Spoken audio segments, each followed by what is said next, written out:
What's up, party people, and welcome to STONIECAST number 187 and season 6, episode 13 of Thoughts and Hunches, Making Money in Bunches and Sucker Punches. It's your boy Stony coming back at you for the 187th time, and I'd like to welcome all of my fellow scumbags, criminals, hoodlums, lowlifes, shady characters, fugitives from justice, heathens, altar boys with unhealthy relationships with their priests, hustlers, scoundrels, wise guys, foul-mouthed raging alcoholics, MLB players that have got into a fight with Bryce Harper. You know who you are. Thanks for watching, by the way. You the man. Cheats, gangsters, fienders with abusive language, degenerates. Let's face it, anybody with a massive gambling problem. If you're new to the show, hey, that means you probably fit into one or a few of those categories, so welcome, because you're now one of us, gooba gobba, one of us, we accept him, one of us. Just know the reference, that's all I gotta say, right? Now, make sure you hit the subscribe button right down here in the lower right-hand corner and ring that bell. That way you can get notified every time I put out a new video. To spread the word's very easy. All you got to do is just tell other degenerates, fienders, scumbags, anybody you know, like Josh, to go to YouTube and enter Thoughts and Hunches in the search bar. That'll take you directly to my page, and that way you can get dialed into everything that I give you. Also, if you're new and you don't know what's what with this channel, it's college and pro football winners, MLB playoff winners, which are over now, and college basketball winners. The books don't expect a guy like me to deliver this many winners. I'm an outlier and I'm a disruptor. I'm like the Beastie Boys. I disrupt. Step inside the party, disrupt the whole scene. That's what I do, right? I go to the mattresses every single week in order to get you info, to get you to the window with a ticket to cash. Now, before I get to the picks, as usual, I have some thoughts. Give me all you got! Listen, give me all you got! It never gets old, does it, Al? I have to start with the world's worst play-by-play man, Gus Johnson. Okay?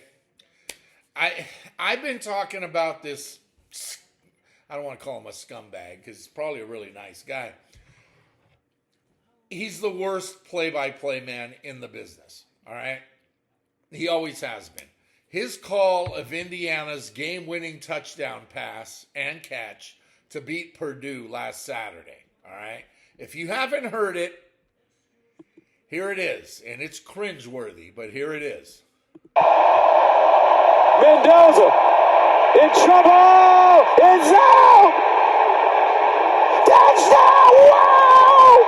Omar Cooper! Unbelievable!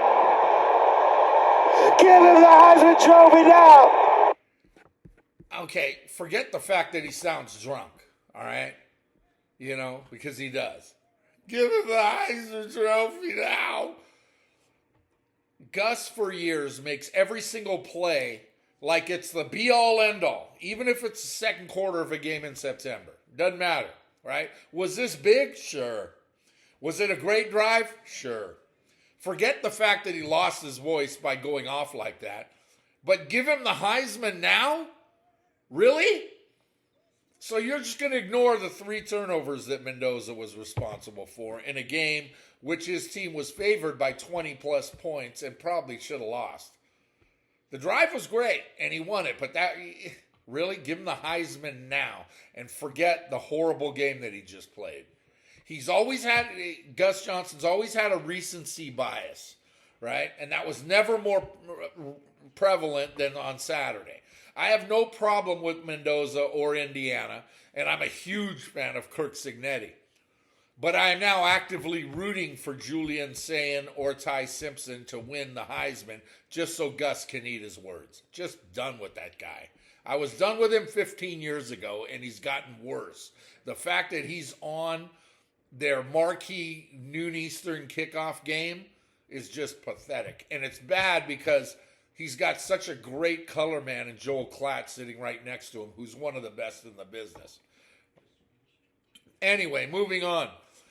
The YouTube TV versus ESPN feud continues into now its 14th day. And my losers of the week are the Manning brothers. I like Peyton and Eli, always have. For those of you that watch their Manning cast on Monday nights, good for you, right? It's not that bad, but I really don't watch Monday Night Football, right? But why are they my losers of the week?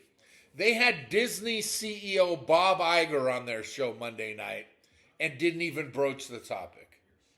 Ask the man a question about it. Even if he says, oh, it's business and I can't comment, at least bring it up. Reports are that ESPN's losing over $5 million a day.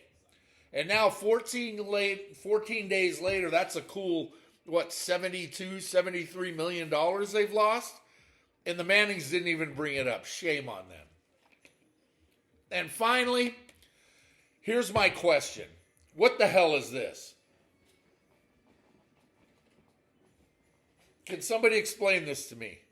It's a celebration that football players at all levels are doing now, and I don't understand it. Is it a fish? Is it a sprinkler?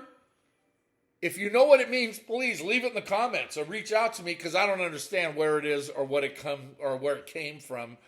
And it's just bothersome that it's a trend that everybody jumps on, which is worse than the turnover and let's get the whole defense to run down to the other side of the stadium and pose in the end zone. Ridiculous.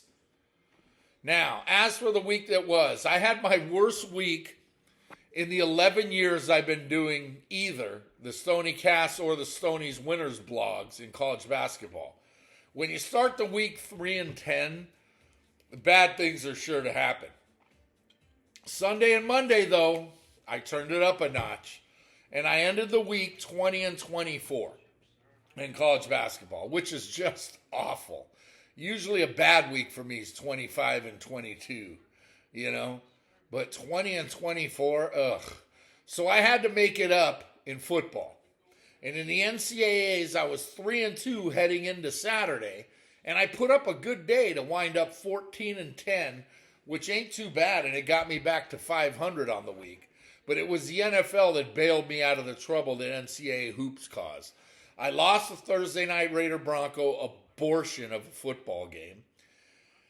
But I hit Sunday morning, right, in Berlin, and then I just kept stacking W's all day long. 9-4 on Sunday, including a win on Sunday night, certainly helped, despite the loss on Monday night.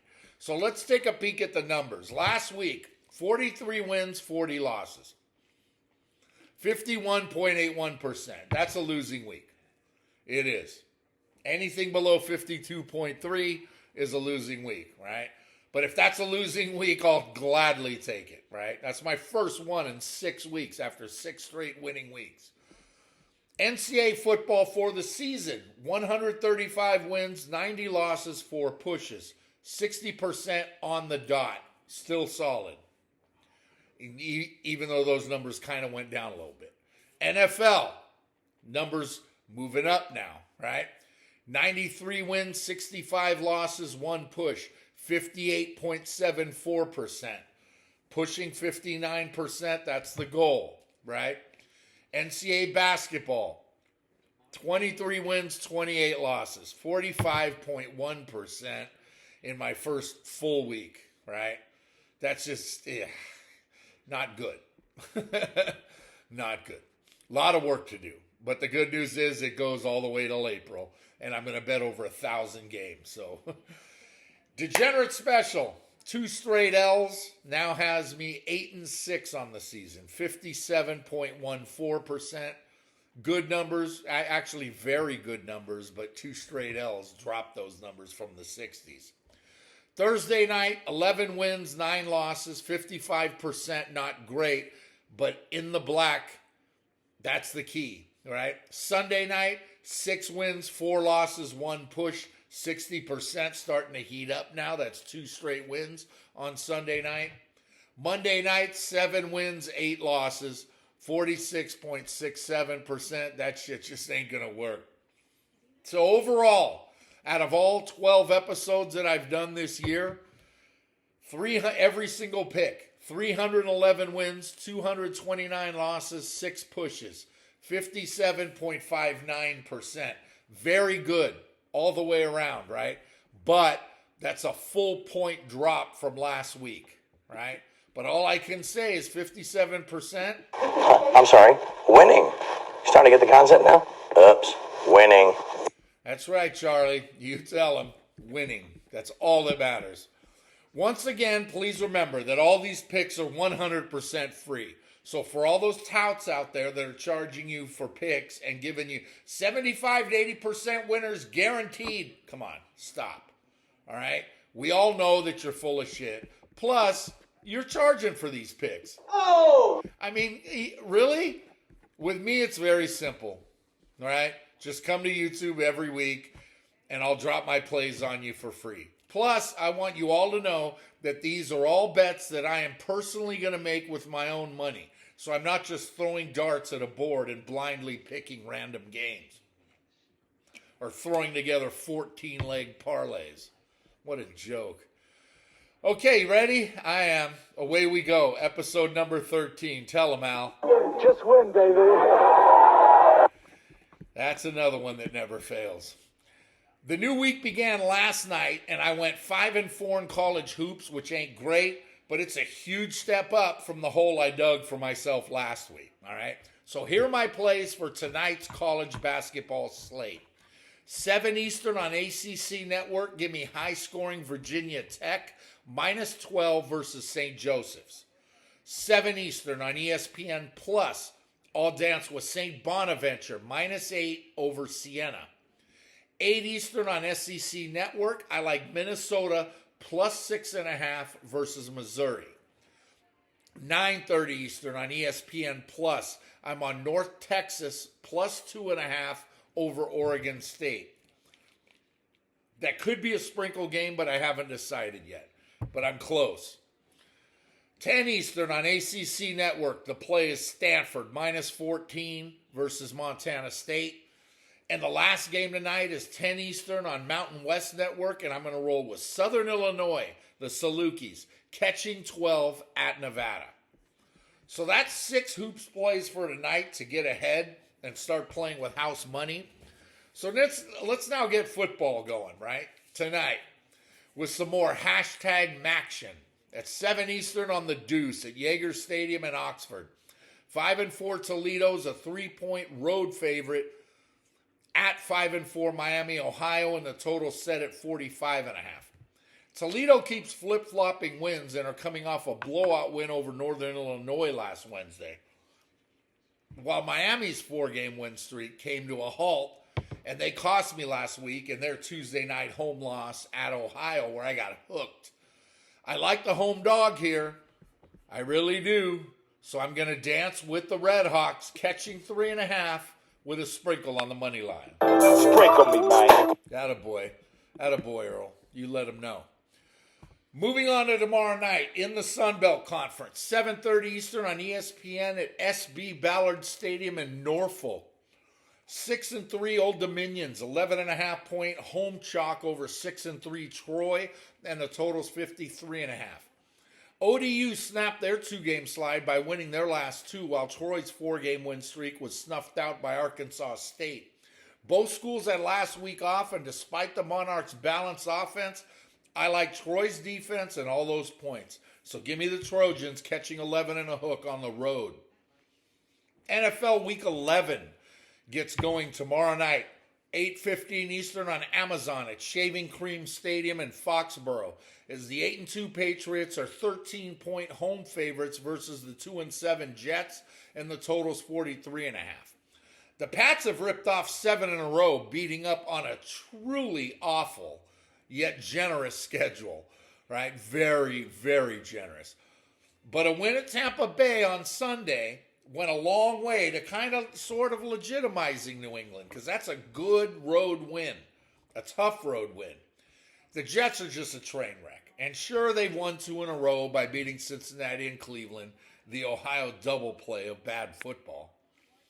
But they still don't matter. And I see the Pats opening up a can right here, because that's what they've been doing, is opening up a can against really, really god-awful football teams. Moving back to college, Friday night, 7:30 Eastern on ESPN at L&N Federal Credit Union Stadium in Louisville. 19th ranked Louisville's a 3.5-point home chalk versus 4-5 Clemson, and the total's 50.5.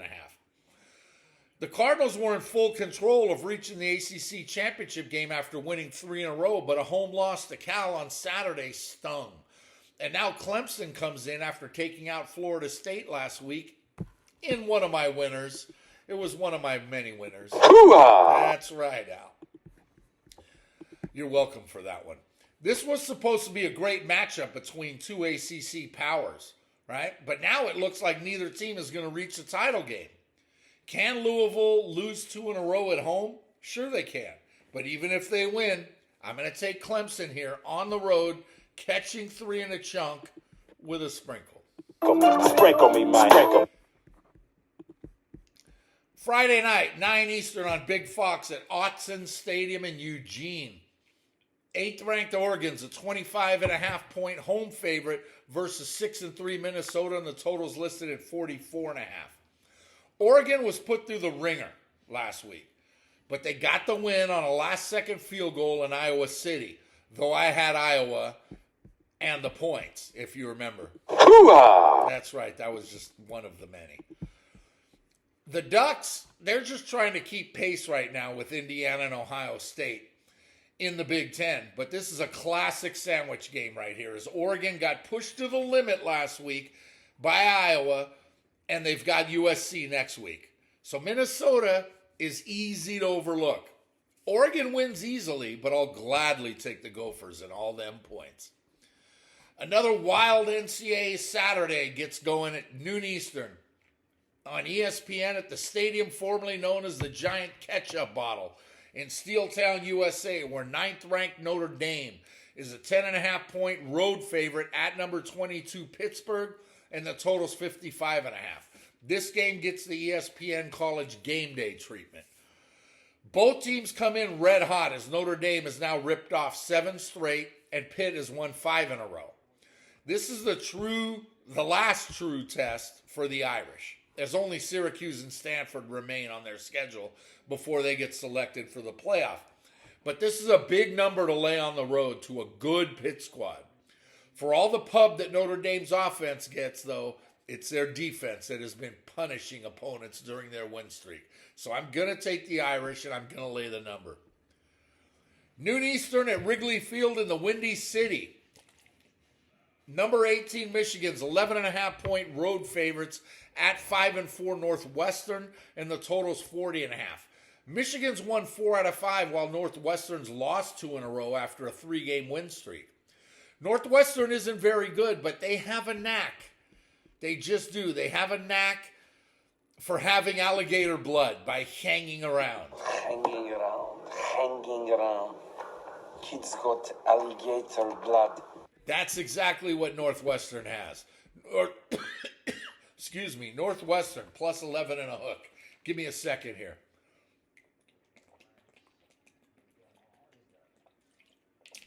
All right, noon Eastern, Nippert Stadium in the Queen City. 7-2 Cincinnati's a 6.5-point home favorite over 6-3 Arizona, and the total set at 56.5.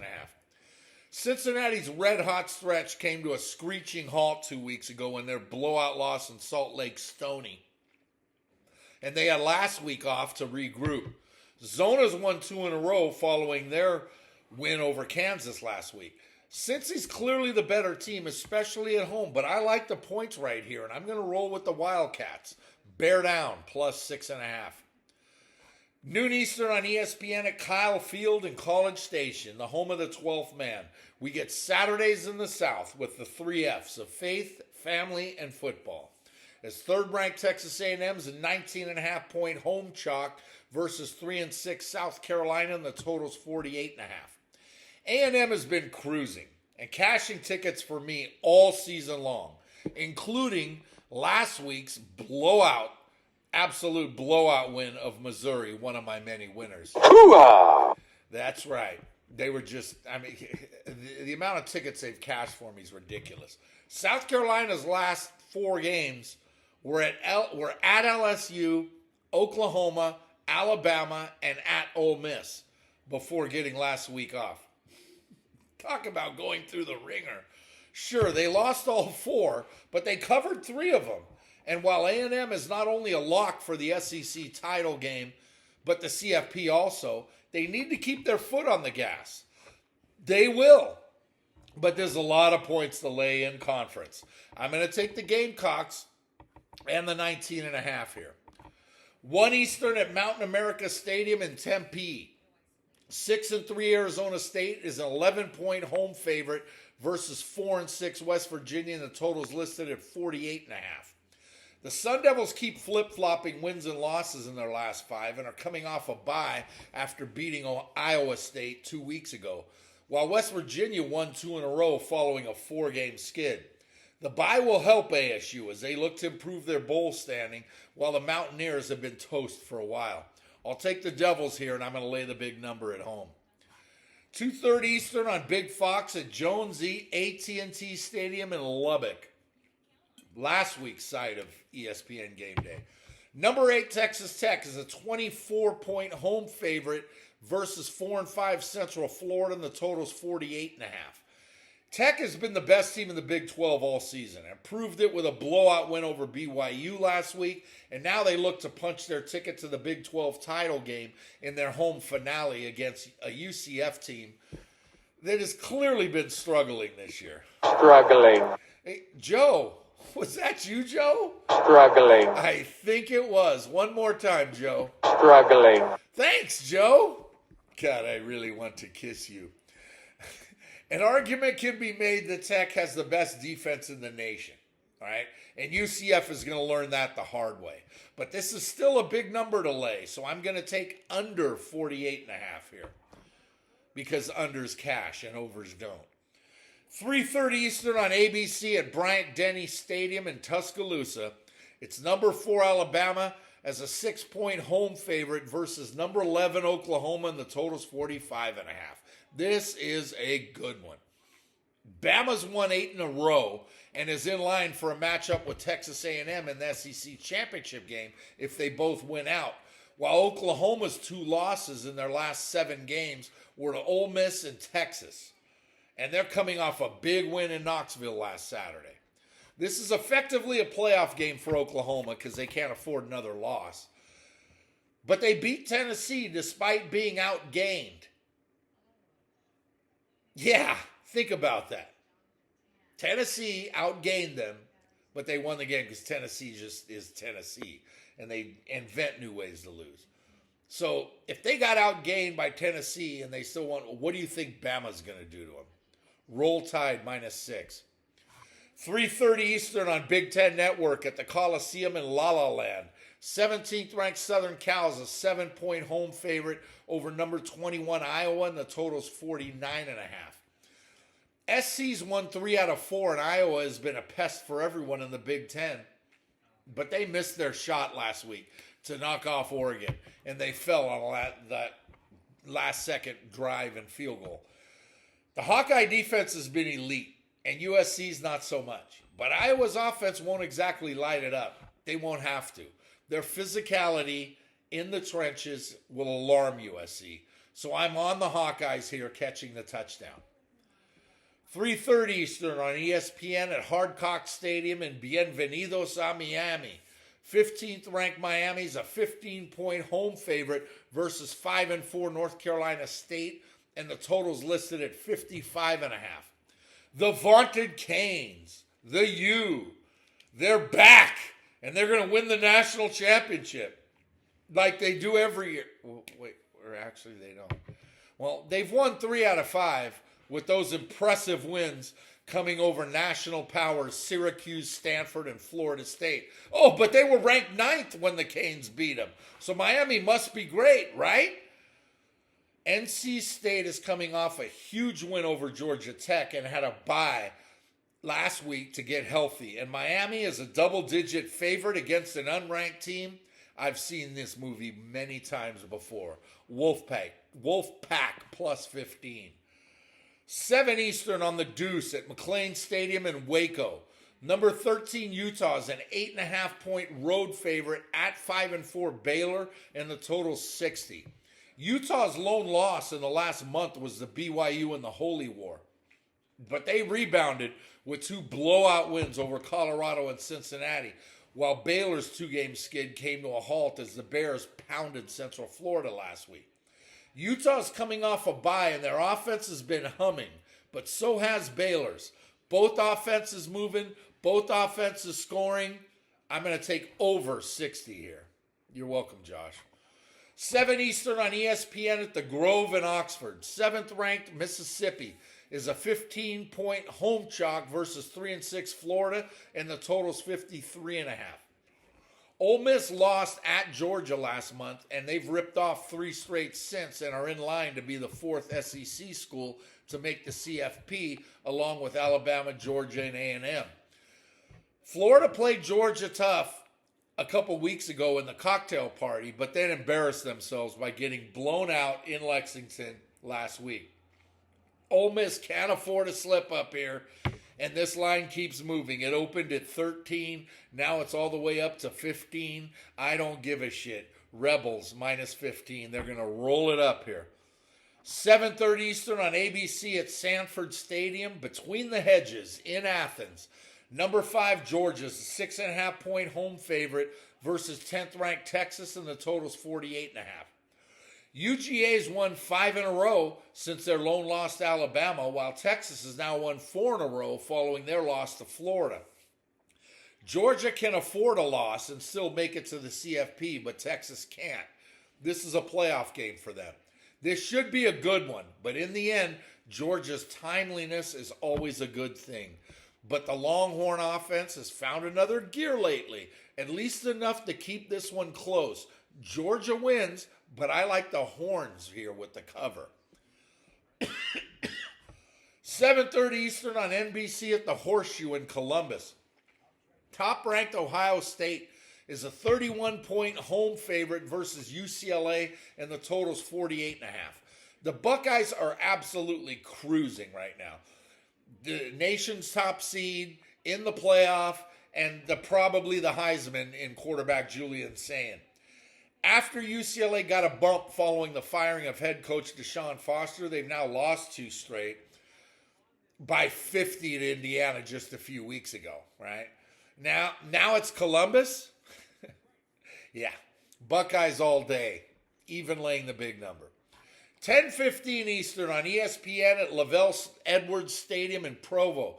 12th-ranked Brigham Young's a 4-point home favorite versus Texas Christian, and the total's 51.5. BYU suffered their first loss last week by getting blown out in Lubbock, and now they got to rebound in order to make the Big 12 title game, let alone the playoff. TCU was beaten by Iowa State in another of my winners last week because, that's just what happens when you deliver the winners. You're welcome for that. TCU's problem is that they can't beat top teams. BYU qualifies as a top team. Cougars -4. So after losing 2 straight degenerate specials, this week's version goes at 10:30 Eastern on CBS Sports Network at Snapdragon Stadium in San Diego, where 7-2 San Diego State's a 3.5-point home favorite versus 6-3 Boise State, and the total set at 41.5. San Diego had won 6 straight until getting pounded in Stony Lulu last week, while Boise had won 3 in a row before Fresno took them out on the Smurf turf. Both teams can score, but their defenses are what makes both of them relevant. Boise gets it done here, so I'm going to take the Broncos in the late night get right, catching 3.5 on the road with a sprinkle. Sprinkle me, man. That a kid. NFL Week 11 Sunday. Let's get it going. 9:30 Eastern on NFL Network from Santiago Bernabeu Stadium in Madrid. 3-7 Miami's a 2.5-point favorite versus 3-7 Washington, and the total's 47.5. Really? This is the best the NFL can send to Madrid? These two freaking disasters? Miami has inexplicably won 2 out of 3 after blowing out Buffalo last week, while Washington was just terrible with Jalen Daniels, and now they're even worse without him and Terry McLaurin. Because of the unpredictability of the NFL, though, and the fact that Joe Q Public will back the Fins, I'm going to take the Skins here, and I'm going to catch that 2.5 with a little sprinkle. Sprinkle me, man. There you go. 1 Eastern on CBS at Everbank Stadium in Duval County. The 7-3 Chargers are 3-point home favorites at 5-4 Jacksonville, and the total's 44. The Chargers have now won 3 in a row and 4 out of 5 to put themselves in the mix with the Broncos and ahead of the Chiefs in the AFC West. Jacksonville's lost 3 out of 4, and they're just puzzling. They beat the Raiders in Las Vegas 2 weeks ago in a game they should have lost. Then they shit all over themselves and lost at Houston in a game they were in control of on Sunday. This is a bad spot for San Diego. It really is. Cross country, the Jags at home. I got to take the Jags. I don't like it, but I'm taking the Jags with the field goal at home. 1 Eastern on CBS at the stadium formerly known as the Giant Ketchup Bottle in Steeltown, USA. 5-4 Pittsburgh's a 5.5-point home favorite versus 3-6 Cincinnati, and the total's 54.5. Excuse me, 50. That was the wrong, 50 is the right number. Remember that big lead that the Steelers had in the AFC North? Yeah, I don't either. Losers of 3 out of 4, and you know, after the Chargers beat them on Sunday night in yet another one of my winners. Hoo-ah! Hoo-ah! Yeah, oh, that was a double hoo-ah. That was a good one, Al. The Steelers, they have issues, and they're an incredibly flawed team. But speaking of flaws, the Bengals have lost 4 out of 5, but that one win was over Pittsburgh last month in the jungle. This time Pitt gets it together, gets their revenge, and takes out Cincy. Steelers, -5 and a chunk. 1 Eastern on Fox at Snoopyville in New Jersey. 5-3-1 Green Bay is a 7-point road favorite at the 2-8 New Jersey Giants, and the total's 43.5. The Pack have now lost 2 in a row, following a 3-game win streak, and they're a tough team to figure out. Very. They look like world beaters one week, then they look like the rest of the NFL and others in yet another shitty performance like their loss on Monday night at home to Philly. The Giants have lost 4 in a row, and they lost Malik Neighbors and Cam Scatterbo for the season, and now Jackson Dart is dealing with concussion issues. Yeah, it's a short week, but I'm still on the Pack here, and I'll even lay the touchdown. I don't care if it's Jackson Dart or Russell Wilson. If it's Russell Wilson, you should fire away on the Pack. 1 Eastern on Fox at US Bank Stadium in Stoniapolis. The 4-5 Vikings are 3-point road favorites versus the 6-3 Bears, and the total's 48.5. This one's simple. The Vikings have lost 3 out of 4, but those 4 games were versus the Eagles, Chargers, Lions, and Ravens. The Bears' 6-3 record is a complete mirage, as they've beaten the Skins, the Saints, the Bengals, and the Giants. Not exactly a murderer's row. Bears, Patriots, and Broncos have the easiest schedules in the NFL, by far. Give me the Vikings minus the field goal, because they're battle-tested. Bears aren't. 1 Eastern on Fox, right here in Music City, USA. 4-5 Houston's a 7-point road favorite over the 1-8 Titans, and the total's 38.5.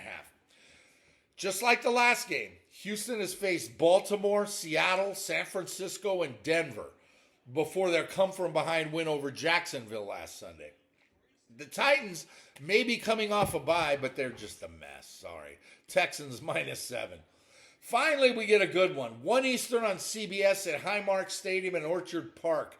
6-3 Buffalo is a 5.5-point home favorite over 6-3 Tampa, and the total's 48. After a 4-0 start, the Bills have now lost 3 out of 5, including last week's embarrassment in Miami. While Tampa's hot start has now seen the Bucs lose 2 out of 3, including last week's loss to New England in another one of my winners. Where are you, Al? Hoo-ah! There you are. I knew you were hiding from me somewhere. Buffalo has some issues right now. But as banged up as Tampa is, they still battle, right? I like Buffalo to win, but I like the Bucks to cash the ticket. 1 Eastern on Fox at the Benz in Hotlanta. The 3-6 Falcons are 3.5-point home chalk versus 5-5 Carolina, and the total's 42.5. Atlanta's lost 4 in a row and might be one of the best 3-6 teams I've ever seen, but they always seem to find a way to blow it. Though they did give me a cover despite their overtime loss to Indy last Sunday in Berlin. Hoo-ah! That's what it was. Come on. Hoo-ah! There you go. Carolina was playing great ball until they stubbed their toe last week with a loss to the lowly Saints in another one of my winners. Hoo-ah! NFL had plenty of winners last week. They were just ticket after ticket. Atlanta wins, but they also find a way to not cover. So I'm on Panthers plus 3.5. 4 Eastern on Fox at State Farm Stadium in Glendale. 6-4 San Francisco's a 3-point road favorite at the 3-6 Cardinals, and the total's 49. The 49ers got off to a hot start, but injuries are now catching up to them as they get closer and closer to being a 500 team after getting blown out at home by the Rams on Sunday. As good as Arizona has looked the last 3 weeks in covering 3 in a row, all that went out the window on Sunday when Seattle just bitch slapped them all over the field. It appears as though Brock Purdy's finally going to get a start on Sunday. But will that be enough on the road against a team that has its own issues? I say no. I'm going to take the Cards at home here, catching the field goal with a little sprinkle. Big timer, big time. 40 water. Sprinkle me, man. That's it. Excuse me. 4:25 Eastern on CBS at Mile High in Denver. 5-4 Kansas City's a 3.5-point road chalk at the 8-2 Broncos, and the total's listed at 44.5. The Chiefs' 3-game win streak came to a halt 2 weeks ago in Buffalo, and they had last week off. Denver has now won 7 in a row, but this is interesting. 6 of those wins came over the Bengals, the Jets, the Giants, the Cowboys, the Texans, and the Raiders. Just an embarrassingly easy schedule. Chiefs off a bye and Denver hasn't beaten anyone? Please, Chiefs minus 3.5. 4:25 Eastern on CBS at the Dog Pound in Cleveland. 4-5 Baltimore's an 8-point road favorite at the 2-7 Brownies, and the total's 40.5. The Ravens have won 3 straight since the return of Lamar Jackson, and they seem to be rounding into form, and so are the Browns. They're rounding into form too. They've lost 7 games already and are exactly who they always are, let's face it. Granted, they're young and they have an excellent defense, but I can't take them here. Even though I hate laying such a big number on the road in division, Ravens minus 8.5. After waiting all day for Sunday night to see Carrie Underwood's legs. Hang on, did I miss one? Or no. Yeah, here we go. Yeah, I did. I skipped one. 4 Eastern on Fox at SoFi Stadium in Inglewood. Always up to no good. Shout out Dre and Pac. The 7-2 Ram Chops are 3-point home favorites over 7-2 Seattle, and the total's 48.5. Both teams have won 4 in a row and coming off blowouts. Matt Stafford is efficient, and now with Puka Nacua back paired with Devontae Adams, Stafford's having his best season. Seattle, on the other hand, is getting a monster season from Sam Darnold, and the tag team running game of Kenneth Walker and Zach Charbonnet actually have a better defense than the Rams. So, with all that talk about the Rams, and they've been good, Seattle's been better. I'm going to roll with the Seahawks on the road here, plus the 3 and a sprinkle. Sprinkle me, man. That a kid. Now, like I was saying, after waiting all day for Sunday night to see Carrie Underwood's legs, which should just be in the Louvre, or no, that's a bad. They should be in the Guggenheim. There you go. 8:20 Eastern on NBC at the Link in Stoniecastas. The 7-2 Eagles are 2.5-point home favorites versus the 6-3 Lions, and the total's 46.5. Philly's 2-game losing streak is a thing of the past, as they've now rolled to 3 straight wins, including Monday night at Lambeau. The Lions have flip-flopped wins and losses in their last 5, and they're coming off a blowout win in our nation's capital. The defending champs continue to dominate, though they're dissected by everybody, while the Lions have been rolling in their wins while still staying close in their losses. I like Detroit here to surprise the Eagles, which will lead to more questions about how the Eagles have lost their edge. They haven't, but they're going to lose this one. They really are. Lions plus 2.5 with a sprinkle. Sprinkle me, man. Lace up. That a kid. Anyway, that's it. That's all I got for you, right? Or no, it's not. I got one more Monday night. How can I miss that one? Jesus. To close, I'm all over the place right now.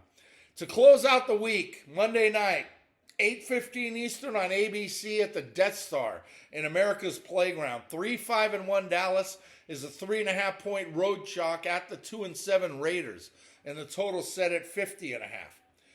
This right here proves the NFL's horrible decision-making by putting these two disasters on national TV.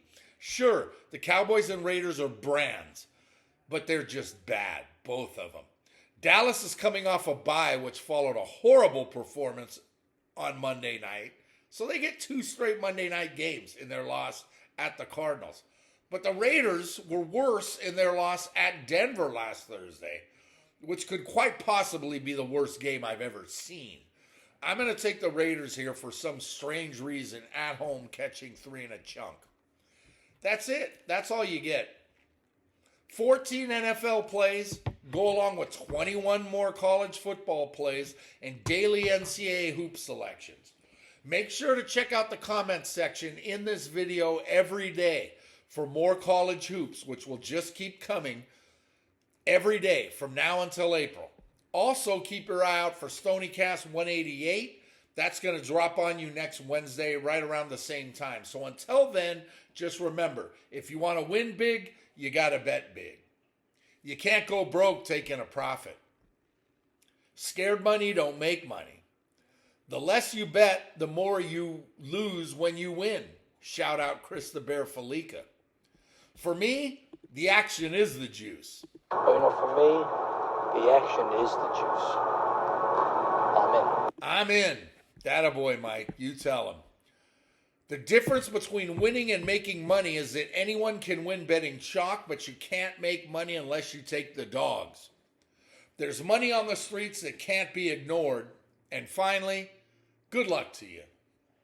And yep, I still miss you, Gooch, my brother. Rest in peace, Charlie Kirk. Teddy, take us home. Pay him. Pay that man his money.